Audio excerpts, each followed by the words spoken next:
बोलो गुरुदेव भगवान की जय। प्यारे कृष्ण कन्हैया लाल की जय।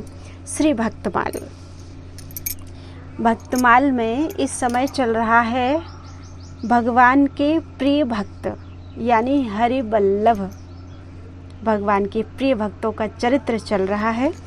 और आज है माता सबरी की कथा। श्री सबरी जी। पवित्र जीवन के बिना पवित्रतम परमात्मा को कोई नहीं प्राप्त कर सकता। उषा काल में पंपा सर के तट पर महर्षि मतंग अपने शिष्यों से कह रहे थे, अतः मनसा वाचक कर्मणा पवित्रता का पालन करो। सूचि भोजन, सूचि परिधान और अपना प्रत्येक व्यवहार पवित्र होने दो। जीव मात्र पर दया और भगवान नाम में अनुरक्ति का सदा ध्यान रखो, तभी स्थावर जंगम लता वृक्ष आदि विश्व की प्रत्येक वस्तु में उन्हें देख सकोगे। यही सच्चा धर्म है। जाति कुल की बाधा से यह धर्म सदा मुक्त है। महर्षि और उनके शिष्यगण चले गए थे। सबरी उनके चरण चिन्हों पर लौट रही थी, जैसे उसे कोई अमूल्य निधि मिल गई हो। वृक्ष की ओट से ऋषि के समस्त उपदेश आदेश सुन लिए थे उसने। उसकी आंखें बरस रही थीं। सबरी का मन उसके शैशव से ही अशांत था। भोले भाले पशु पक्षियों की हत्या देखकर वह सिहर उठती थी। उनकी लहूलुहान देह देखकर वह अपनी आंखें बंद कर लेती थी। अकेले कोने में मुंह छिपाकर रोने लगती थी। चिंता, शोक और क्लेश से उसके दिन बीतते रहे। वह नव यौवन संपन्ना नारी बनी। विवाह की तैयारी हो गई। पति वीर था उसका। एक बाण से दो पक्षियों को मार लेता था। तेज से तेज दौड़ता हुआ हिरन उसकी आंखों के सामने से नहीं बच सकता था। प्रशंसा सबरी ने भी सुनी, पर वह छटपटा उठी। एकांत में जाकर अशांत मन से विश्व के प्राणाधार से प्रार्थना करने लगी, देव मुझे पापों से बचाइए। मैं अधम से भी अधम मूर्ख नारी हूँ। मुझे पथ का ज्ञान नहीं है। आप मेरी रक्षा करें। हे नाथ, मैं आपकी शरण में हूँ। प्रार्थना करते करते रात अधिक हो गई। सबरी ने अपना कर्तव्य निश्चित कर लिया। अर्धरात्रि का समय था। सर्वत्र नीरवता का साम्राज्य था। आकाश में तारे किंग कर्तव्य विमूढ़ होकर टुकुर टुकुर ताक रहे थे। सबरी चुपके से दबे पांव घर से निकल पड़ी और घने जंगलों में जाकर विलीन हो गई। कंटकाकीर्ण पथ, नदी, वन और पर्वत का उसे ध्यान नहीं था। वह भागती चली जा रही थी अनिश्चित स्थान की ओर। उस समय उसे केवल यही ध्यान था कि मैं अपने माँ बाप के हाथ ना आऊं। हिंसा से बचकर आजीवन ब्रह्मचारिणी रहकर प्रभु भजन करूं। भागने में उसे अपने तन मन की शुद्धि नहीं थी। न क्षुधा थी न तृषा थी। 2 दिन बाद वह पंपा शर पर पहुंची। वह थक गई थी। प्रातः हो चला था। पूर्व क्षितिज पर अरुणिमा बिखर गई थी। उसी समय स्नानार्थी मतंग ऋषि की चर्चा उसने सुन ली थी। महर्षि के दर्शन से अद्भुत प्रभाव उसके मन पर पड़ा था। अपूर्व शांति का उसे आज अनुभव हुआ था। वहीं रहने का उसने निश्चय कर लिया, पर उसके रहने से ऋषियों के तप में विघ्न पड़ेगा। इस विचार से उसने अपने रहने के लिए ऋषियों के आश्रम से दूर एक छोटी सी कुटिया बना ली। उसने समझ लिया था भगवान के प्राणाधार उनके भक्त होते हैं। भक्तों की कृपा हो जाने पर भगवत दर्शन निश्चय ही हो जाएंगे। वह एक पहर रात्रि रहते ही ऋषियों की कुटियों के आसपास की भूमि तथा पंपासर की ओर जाने वाले मार्ग पर झाड़ू लगा देती। एक कंकड़ी भी किसी महर्षि या उनके सौभाग्यशाली भक्तों के चरणों में चुभ न जाए, इसलिए वह बार बार झाड़ू लगाती और वहां जल छिड़ककर सुगंधित पुष्प डाल देती थी। कुटियों के द्वार पर सूखी लकड़ियों का ढेर रखा थी, जिससे समिधा लाने के लिए मुनिजनों को किसी प्रकार का कष्ट न उठाना पड़े। सबरी का यह नित्य का काम था, पर मुनि लोग चकित थे। गुप्त रीति से यह सेवा कार्य कौन कर जाता है? ऋषिगण कुछ तय नहीं कर पाए। शिष्यों ने पहरा दिया। सबरी पकड़ ली गई। मतंग ऋषि के सामने उपस्थित कर दिया गया। शिष्यों ने उसे मतंग ऋषि के सामने उपस्थित किया। सबरी कांप रही थी। उसमें बोलने का साहस नहीं था।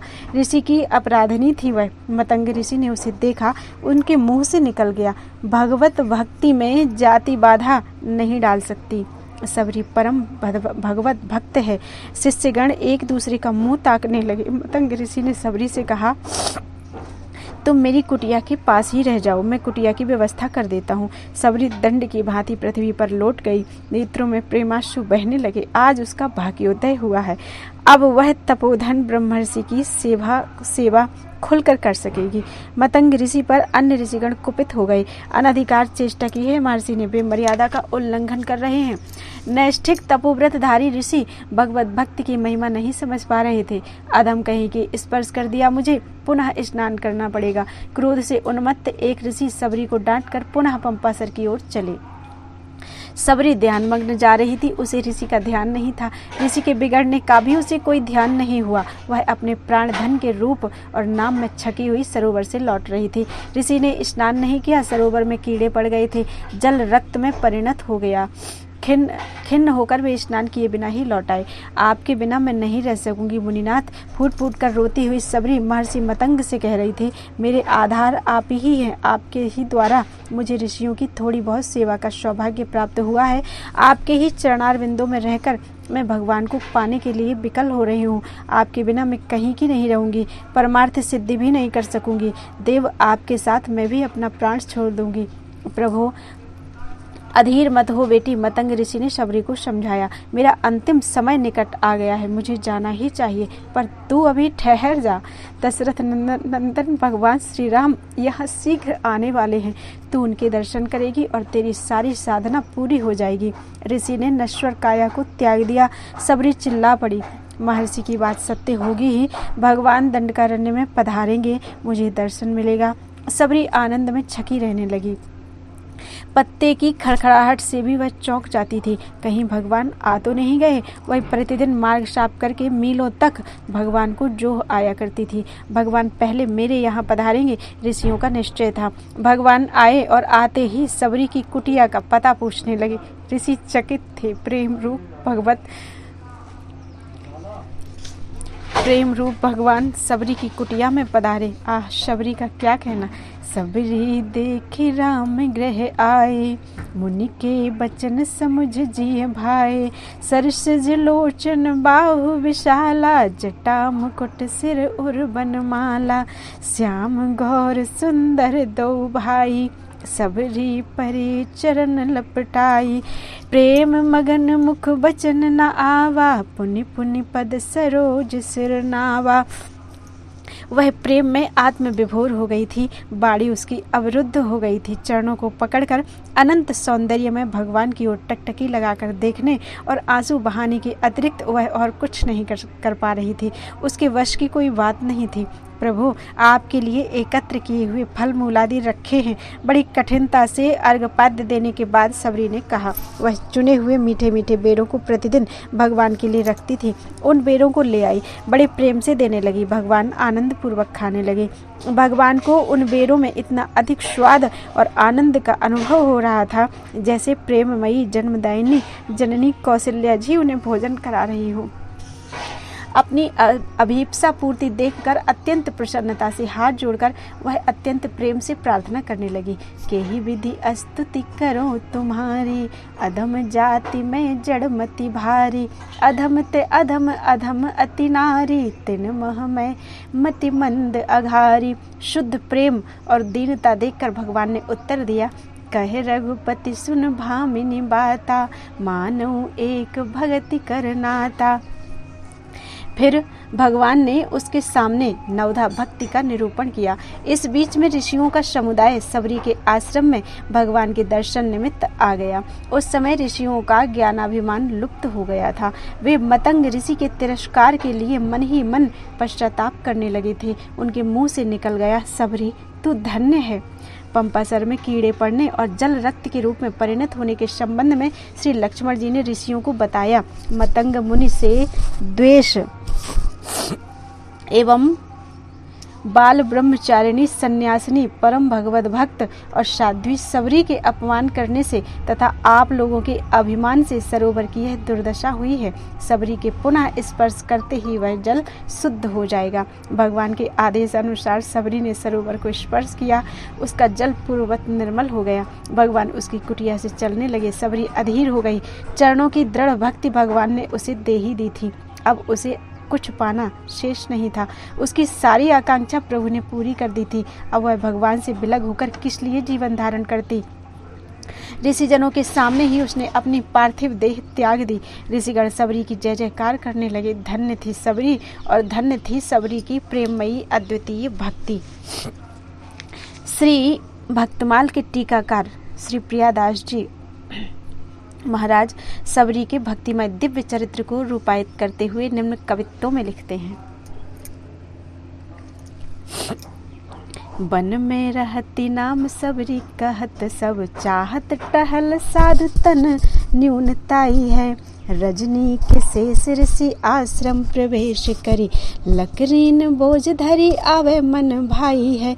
नहाए वे को मग झारी, कांकरन बीन डारी, बेगी उठ जाई ने को देती न लखाई है। उठत सवारी कहे कौन धो बुहारी गयो, भयो ही ये सोच को बड़ो सुखदाई है। बड़ी असंग वे मतंग रस रंग भरे, धरे देखी बोझ कहो कौन चोर आयो है। करे नित चोरी अहो गहो बाही एक दिन, बिना पाए प्रीति बाकी मन भर मायो है। बैठे निश्चित चौकी देते शिष्य सो सावधान, आए गई गही लई कांपे तनु नायो है।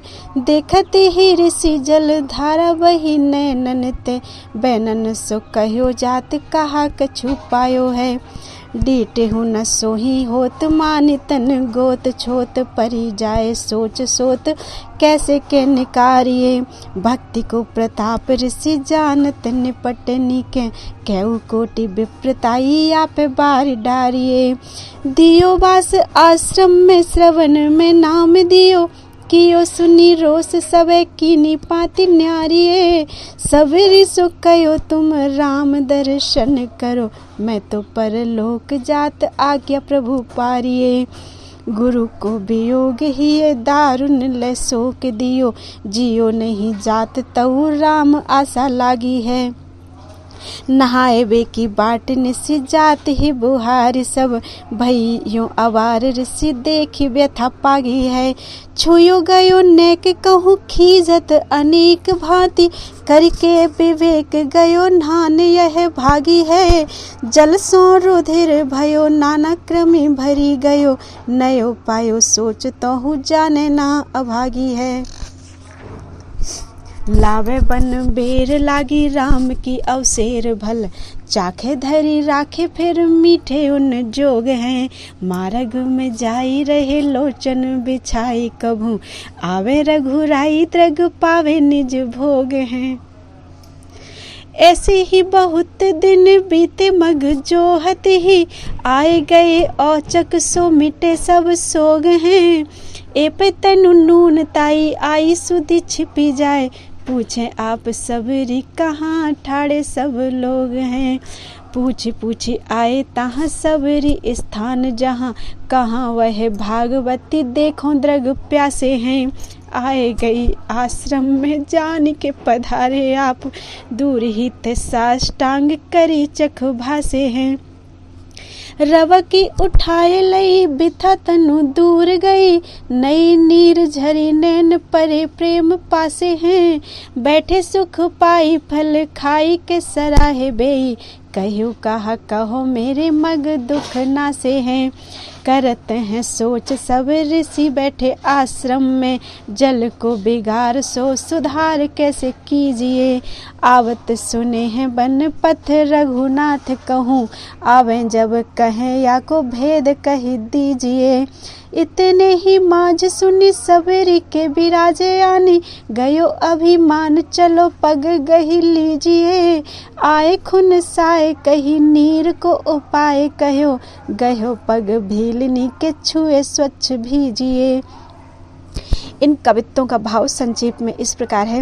सबरी वन में निवास करने लगी। इनके मन में साधु संतों की टहल करने की बड़ी इच्छा थी, पर साधु संत सेवा स्वीकार नहीं करेंगे, इसलिए थोड़ी रात रहने पर ही वे ऋषियों के आश्रम में छिप कर जाती और लकड़ियों के बोझ रखाती।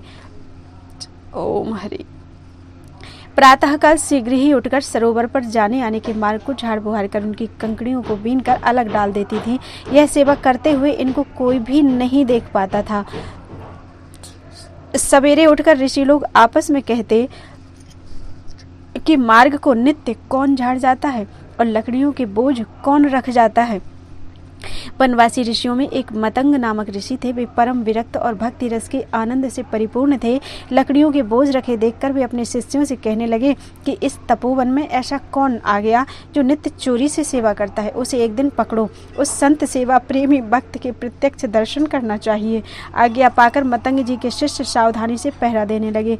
जैसे ही सबरी जी ने लकड़ियों का बोझ रखा, वैसे ही शिष्यों ने उसे पकड़ लिया। वह बेचारी भय और संकोच बस कांपने लगी और उनके पैरों पर गिर गई। उस भक्तिमयी भीलनी को देखते ही मतंग जी की आंखों से आंसुओं की धारा बहने लगी। मतंग जी भगवत भक्ति के प्रभाव को बहुत अच्छी तरह जानते थे।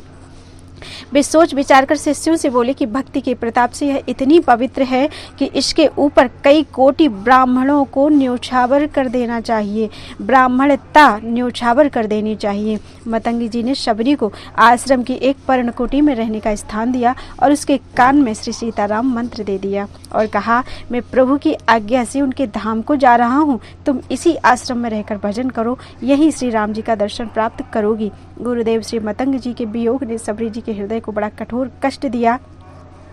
उनसे जीवित नहीं रहा जाता था, पर श्री राम जी के दर्शनों की आशा लगी थी, इसलिए जीवित रही। मुनियों के स्नान मार्ग को थोड़ी रात रहे झाड़ बुहार आती थी। एक दिन विलंब हो गया। स्नान के लिए ऋषि आने जाने लगे। मार्ग सकरा था। कोई ऋषि सबरी जी से किंचित छू गए। तब वे अनेक प्रकार से सबरी जी को डांटने फटकारने लगे। सबरी जी भागकर अपनी कुटी में चली आई। वे ऋषि सोच विचार करके पुनः स्नान करने के लिए गए। सरोवर में प्रवेश करते ही उसका जल अनेक कीड़ों से भरे हुए रुधिर के समान हो गया। इससे ऋषि को एक नया दुख उत्पन्न हो गया। भक्त स्पर्श से अपने को अपवित्र समझने वाले मुनि के अपराध से ही सरोवर का जल अपवित्र हुआ था, पर उस अभागे ने यह रहस्य नहीं जाना। उल्टे ऐसा समझा कि सबरी के स्पर्श जन्य दोष से ही जल दूषित हो गया है।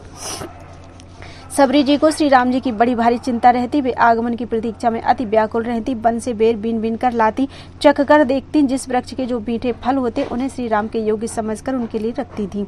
उत्कंठावश अपने प्रभु के आगमन के मार्ग में जाकर उसे स्वच्छ एवं कोमल बनाती एवं सोचा करती कि राघवेंद्र सरकार कब आएंगे, कब मेरे नेत्र उनके दर्शन रूपी अमृत का आस्वादन करेंगे। इसी प्रकार प्रभु के आगमन की बाट देखते देखते जब बहुत दिन बीत गए, तब एक दिन अचानक ही श्री राम जी आ गए। उसके शोक सभी मिट गए, परंतु उसे अपने शरीर के नीच कुल में उत्पन्न होने की बात याद आ गई। इसलिए वह संकोच बस भागकर कहीं छिप गई। भगवान श्री राम वनवासी लोगों से और ऋषियों से पूछते पूछते वहां आए जहां सबरी जी का स्थान था। वहां सबरी को न देखकर भगवान कहने लगे, भाग्यशालिनी हरिभक्ता कहाँ हैं? मेरे नेत्र उनके दर्शन रूपी सुधा के प्यासे हैं। स्वयं सरकार मेरे आश्रम में पधारे। यह जानकर सबरी जी भी आश्रम की ओर दौड़ी। दूर से ही जहाँ से प्रभु को देखा वहीं से सप्रेम साष्टांग दंडवत प्रणाम किया। सबरी के नेत्र प्रफुल्लित हो गए। भगवान ने समीप जाकर शीघ्रता से ललक कर उसे उठा लिया। कोमल कर कमल के स्पर्श से तन मन की सब व्यथा दूर हो गई। नेत्रों से आनंद के आंसुओं की झड़ी लग गई। भगवान श्री राम परम सुखी होकर आसन पर विराजे। सबरी जी ने अर्घपाद्य पूर्वक बेर आदि फल अर्पण किए। श्री राम जी ने उन्हें प्रेम से खाकर उनके अद्भुत सुंदर स्वाद की बार बार प्रशंसा की। इधर सभी ऋषि आश्रम में बैठकर सोच विचार कर रहे थे कि सरोवर का जल बिगड़ गया है। उसे शुद्ध करने के लिए यज्ञ, याग, सर्वतीर्थ, जल निक्षेप आदि सब उपाय हमने कर लिए, पर वह शुद्ध नहीं हुआ। अब बताओ वह कैसे सुधरे? सबों ने परस्पर विचार कर निश्चय किया कि वन के मार्ग से श्री रघुनाथ जी आ रहे हैं। यह सुना है, जब वे आए तब हम लोग उनसे कहें कि आप इसका भेद बताइए। इतने में ही उन ऋषियों ने सुना कि श्री राम जी तो शबरी के आश्रम में आकर विराजे हैं। तब सबका ब्राह्मणत्व का अहंकार दूर हो गया और वे कहने लगे, चलो वहीं चलकर उनके चरणों में प्रणाम करें। वे ऋषिगण सबरी के आश्रम में आकर बोले, प्रभु श्री राम, आप सरोवर के जल को शुद्ध करने का उपाय बताइए। भगवान ने उत्तर दिया कि सबरी के चरणों का स्पर्श करो और उसके बाद सरोवर के जल से इनके चरण स्पर्श कराओ, जल तुरंत पवित्र हो जाएगा। भगवान की आज्ञा से ऋषियों ने ऐसा ही किया। सरोवर का जल अति निर्मल हो गया। भक्ति की ऐसी महिमा देखकर श्री ऋषियों के हृदय प्रेम भाव से द्रवित हो गए। महर्षि मतंग की वाणी आज सत्य हो गई। भगवान ने उसे नवधा भक्ति का उपदेश दिया। सबरी ने सीता जी की खोज के लिए प्रभु को सुग्रीव से मित्रता करने की सलाह दी और स्वयं योगाग्नि में भस्म कर सदा के लिए श्री राम के पाद पद्मों में लीन हो गई। बोलो वृंदावन बिहारी लाल की जय।